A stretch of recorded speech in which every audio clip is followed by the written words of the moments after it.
Yeah, hello children. Welcome back to our English grammar class. See, in our previous class, we have started discussing on the action words which we call as main verbs, right? So, these we shall recapitulate what all we have discussed in our previous session. Okay, see. We call action words as verbs, right? Can you tell how many kinds of verbs are there? Main division of verbs. Yes, very good. What is that?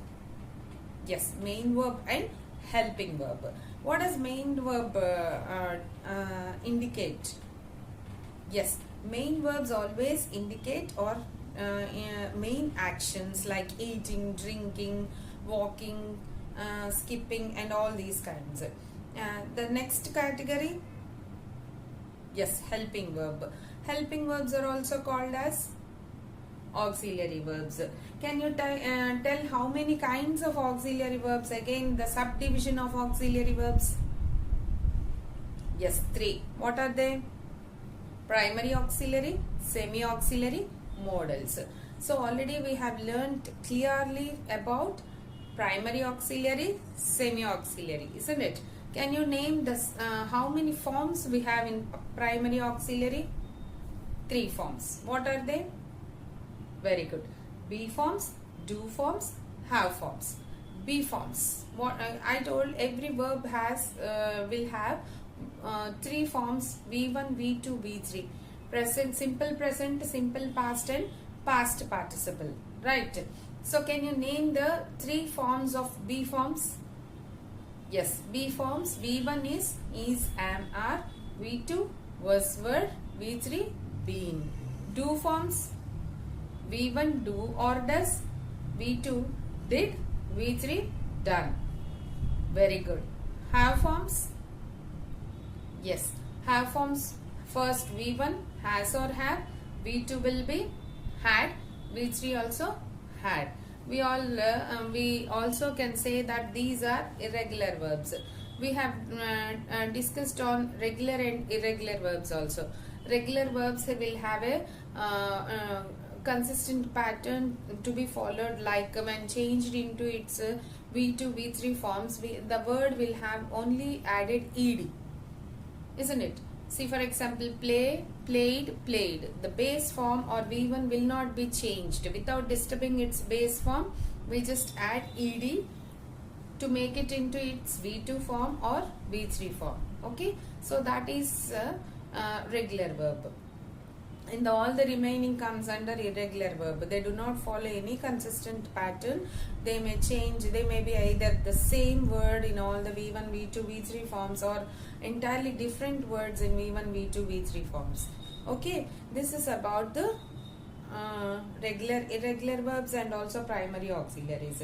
And coming to the topic of semi-auxiliaries, they are just as the name indicates, they are not completely auxiliaries. They just substitute. Sometimes they are used instead of the modal auxiliaries. See, what are the list? Can you list out some semi-auxiliaries? Yes, have to, be able to, be about to, be bound to, etc. Okay, now the third kind is modal auxiliaries. Very good. What are these modal auxiliaries?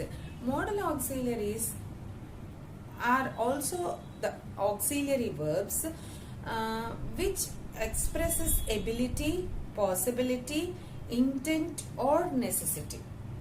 Okay, so if anyone asks you to list out the what modal verbs are, so we should start with, we can start with can, could, shall, should, will, would, may, might, must, ought to. Mainly, if you can remember these 10, it will work out very well. Okay, so these can be said as modal auxiliaries. See, what are modal auxiliaries? Modal auxiliaries rules or functions. Yes, modal auxiliaries always act as the auxiliary verbs only. they do not take the place of a main verb. See, primary auxiliaries, they change, isn't it? Sometimes they act as a main verb also. So these will not have that function. Modal verbs will not have that function. So modal verbs can also be said that they don't follow, they do not have tense. Modal verbs do not have tense. Like past tense. See, I told can, will, shall, all these are modal verbs.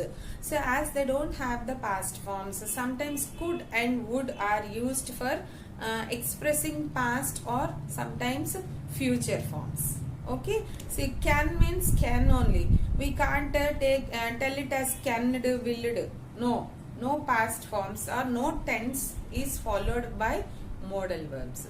Okay, and when it's written in third person singular also, they don't have any added s. For example, he plays football, isn't it? See, that is simple present, isn't it? If I want to write the same sentence using modal verb, he will play football or he can play football.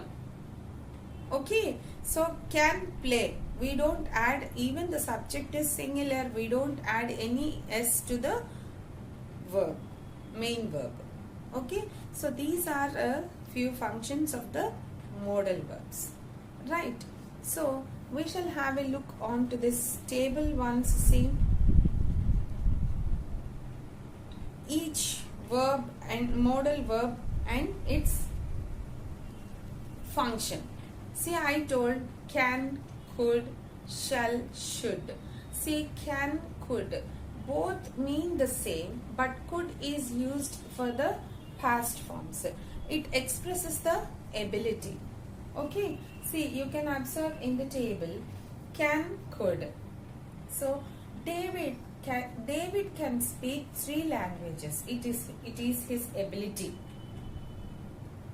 Okay, and could, he could speak fluently French when he was 5, which means now he may not be able to speak that fluently.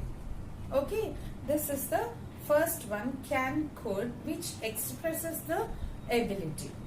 Okay, and can also express the possibility. I can do this work. I can swim. Okay, so this is the possibility also, it will express. So can expresses both possibility and ability. Sometimes we can also use it for the request or permission. Can I take this book? Can I sit in this chair? And can is like an informal, whereas could is more formal or polite way. When we want to be more polite, we use could. Okay, so it can be the ability, possibility, request, offer by using can. Okay, could can be used as the past form, as I have explained in the given example, where David can speak 3 languages and he could speak French more fluently when he was 5. Now, next one is may. Can, could, may. 3 are used for permission. May I come in? You will ask, isn't it? So, can, could is also used for permission. See, can I sit in that chair? So this is the permission. Can I open the window? Or could I open the window? May I borrow your pen? Or may I borrow your dictionary? So this is the permission. So can, could, I told na, can, could are used for ability, possibility and also the permission. Now next one is should. Shall is very less commonly used word, and it is used for more formal things. Will and shall mean the both, but shall is more formal.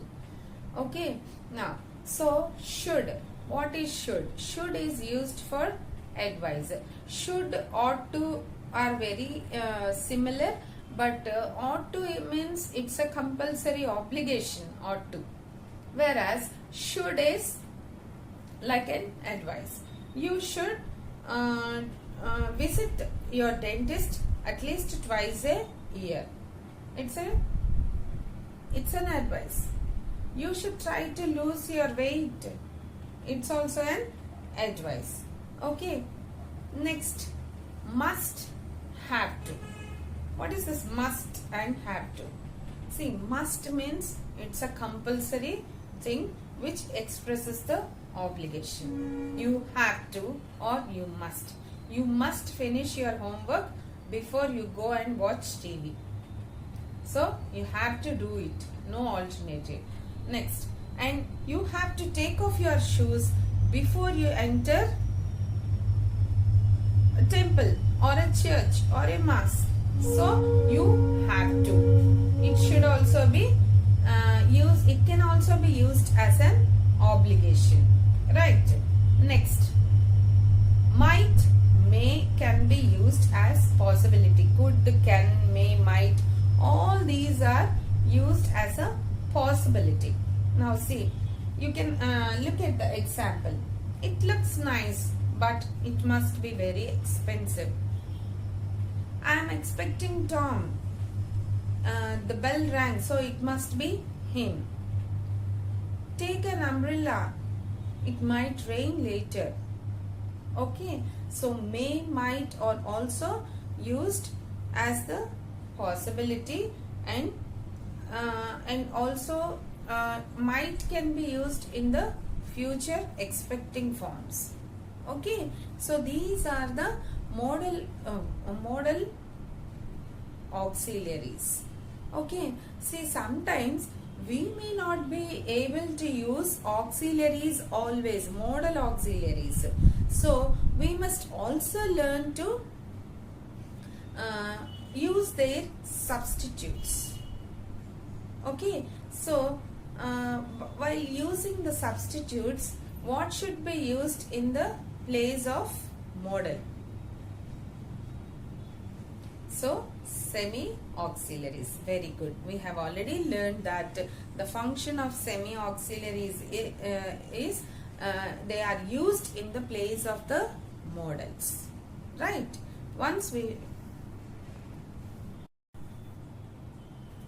Now, here is the list of the modal auxiliaries and their substitutes. As we have discussed that modal auxiliaries may not be used always. So, we must also know their substitutes. First, you see must, which can be used as a substitute, and its a substitute can be to, have to. Okay, so you can observe the example. See, I must swim can also be written as I have to swim. Right. Next one, must not. Must not substitute is not to be allowed to. I must not swim can also be said as I am not allowed to swim. Can, to be able to. I can swim, which means I am able to swim. Right. Next, may means to be allowed to. May not to be allowed to. Okay. So it's the negative form. I may swim, which means I am allowed to swim. Next, need. You can observe the table. Need, to, have to, which means you can see that I need to swim. I have to swim. Okay. Now, need not. Need not means not have to. So, I need not swim. I don't have to swim. Okay, I not have to. It's wrong. I don't have to swim.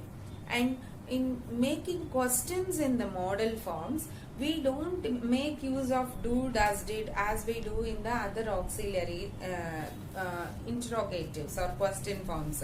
For making questions, we just carry this modal auxiliary to the starting. See, I can speak 3 languages. Okay, you can speak 3 languages. So if I want to make it a question tag, I should bring this can to the starting of the sentence, like, can you speak 3 languages? Okay, that is the thing. Next, see, need not, which means not have to, and I need not swim means I don't have to swim. Okay, next, shall, should, ought to. I told, right? Shall, should, ought to. Shall is more polite, which means to be supposed to. Shall I means you are supposed to. Should means you are expected to. And ought to be to. It's an obligation. You are ought to take care of your parents. Okay, which means you have to do that one. It's an obligation and it's more like must. Okay, so the given example, I shall swim. I am supposed to swim. I should swim. I am expected to swim. I ought to swim. I ought to swim. I am to swim. That's it. Okay, so these are the substitutes which we can use in the place of the modals. Right? Now, can we have a look on to the examples? Shall we do any exercise? Yes, very good. Now look at the board and the sentences which are displayed on the board. See, first one, you have got plenty of time. You dash hurry. So the given options are can, could, did not, need to, must not. Yes, you have got plenty of time, so you need not hurry. Next, there's a knock at the door. I am expecting Paul. It dash him. Very good. It must be him. I can't get my phone to work. It dash be out of order. Yes, it must be out of order because as my phone was in out of order, I couldn't get my phone to work. It must be out of order. Dash, I ask you a question. Can I ask you a question? Is okay, which is informal. If you want to be more formal, may I ask you a question? Isn't it looking more polite? Yes. Next one. That was an excellent work, but I dash do without you. I couldn't do without you. Next. She dash be 35, but she looks older than that. She could be 35. She looks older than that. She can't be 35. She looks older than that. So here you can use in either way. She can't be 35. She looks older than that. She is just 35 but she is looking older than that. So both can be used. Next. I dash go to work on Saturdays. It's my day off.